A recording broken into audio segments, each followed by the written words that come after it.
What's up, everybody? Going to do a quick video on installing a OEM style quick shifter on the 2024 Tenere 700. A couple things real quick.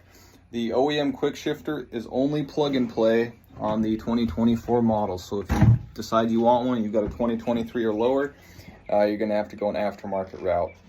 But it's a really simple install. I'm not a professional.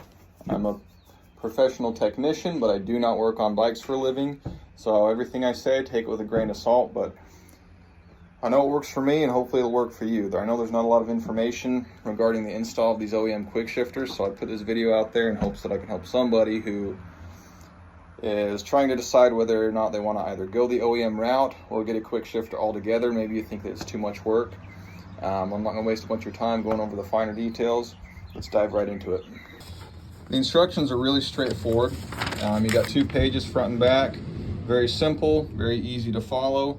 However, I understand if you don't have a lot of mechanical ability, sometimes these kind of things can be intimidating. So I'm going to walk you through this real quick and hopefully you can install this with no issues. Let's break down the parts real quick. Right here we have our dust cover. Underneath that, maybe, we have the Allen bolt that goes through. This will come with a new Allen bolt that's slightly longer due to the spacer that comes with the kit. So you need to take the old one out, discard it, use the new one. And we have a clamp to actually secure the wire. We have jam nut 1.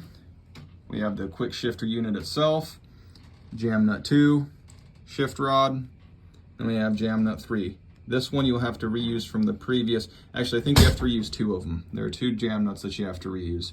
But this portion will stay with the OEM shift lever. All you're going to get is from here up, from everything we just talked about. So now that you know what comes in the kit, all you really need to do from here is install it off the bike. So all these pieces just thread into one another. It's very straightforward, very easy to do. Just follow the instructions. These jam nuts, make sure you don't take them too tight. We're dealing with small threads here, so there's a good chance that if you over torque them, you're going to damage something. There are a few semi-critical measurements you're going to have to make. So right here we have these measurements. What this is indicating is that from the bottom of the quick shifter unit, you need to measure 12 millimeters to the upper surface of your jam nut. So that should be 12 millimeters worth of space in there. The best way to measure this is if you have a dial caliper or digital caliper, or even a vernier caliper would work. I actually used a simple medical measuring tape just to prove it could be done. But if you have a caliper, it will work much better and it'll be much easier to use. The other measurement you have to take is going to be 245 millimeters from top to bottom. Now, it's important you measure from the correct places. So when I say top to bottom, that doesn't mean top of the unit, that means center of this Allen bolt. So from center of the bolt down to the visible portion of this lower jam nut, that should be 245 millimeters. The reason this is so critical is because we're talking millimeters here. All right, so if you go all the way to the bottom here, that's going to add, I don't know, probably 3 millimeters to your measurement.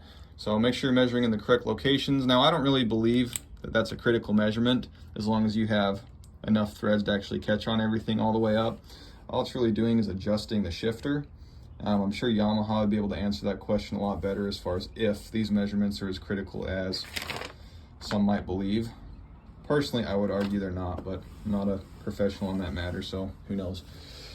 From there, I already have this installed. I'm kind of going back over it. But you're going to route under the spacer here. Use the clip that comes with it to fasten it. You don't want to go too tight. I don't know if you can go too tight with this, honestly.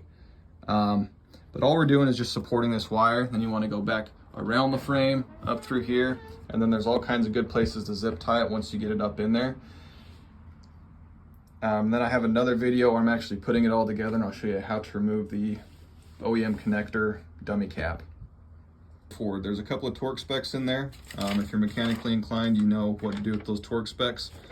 If you're not mechanically inclined, I would recommend getting the appropriate tooling to do it correct, because the chances are you will snap something if you don't know how tight is too tight. So once we get it installed, now we have to connect it into the OEM harness. With the OEM harness, you're gonna find that you've got this dummy connector right here just to keep debris out of the connector. You notice this little tab right here. To remove that, you click in, pull up, pretty simple, and then you'll route it accordingly, and it just plugs right in. Now I'm not gonna plug it in quite yet because I wanna make sure that my routing is proper. Just a couple things to look out for here. Like I said, you got this clip right here. That's going to come completely spread open. So that's going to give you the opportunity to route this below the shift linkage here, through the frame, well, around the frame, I should say, and then up wherever you want. I don't like the way this looks, so I'm going to do a little something with zip ties here to make it look a little more professional. Then after that, I will go ahead and show you how to actually activate the quick shifter, which I have not done yet. All right, so here's our instructions for activation.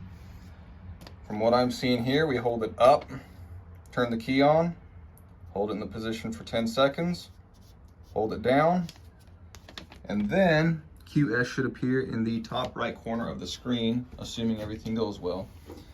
So we hold it up. Oh, shifted gears, that should be fine.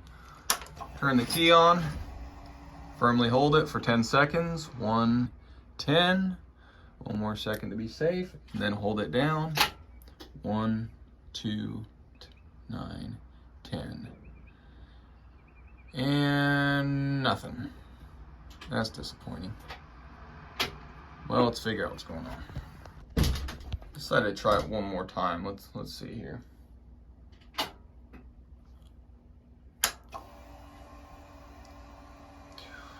3, 4, 5, 9, 10. Down. Oh, there we go. All right, so let me tell you what I was doing wrong. I was not holding it firmly enough. So the way that I see it, because I wasn't actually rolling, there wasn't as much tension on the shifter as there would have been theoretically if the engine was under load whilst shifting. So when I just came up with my foot, I actually wasn't depressing the switch inside here. So make sure when you're doing this, you actually come all the way up. You'll actually feel a little bit of give with the inside of the switch here where it's making that contact. So you want to make sure you're pressing it all the way up, not just pressing the shifter up to the top of its range, all right? You'll know what that feels like when you go to do it, but that was my mistake. You might have the same mistake, you might have something completely different, so that's what worked for me though. So now we're ready to go rip. Just kidding. Gotta wait a week. Again, I'm not a professional. I don't work for Yamaha. I haven't worked for Yamaha, but I have a good idea how to work on stuff. So take this all with a grain of salt. That's what's kind of worked for me. When I initially went to go purchase this quick shifter, there wasn't a lot of information out there for it, so I was a little hesitant to buy it. But hopefully this is that little piece of information that you've been looking for. It's a very simple install. I think just about anyone could do it as long as they've got a couple brain cells firing. So, you know, don't let the install prevent you from buying this quick shifter. I had an MT10 that had an OEM quick shifter, and if it's anything like the MT10 quick shifter, it's going to be solid. It was very responsive, shifted on point. So I'll do another video once I kind of put some miles on it and see how it reacts. But as you can see, I kind of messed up my rear brakes, so I'm about a week out on getting parts for that.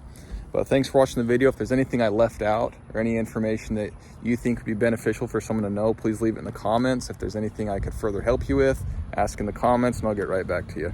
Thanks for watching.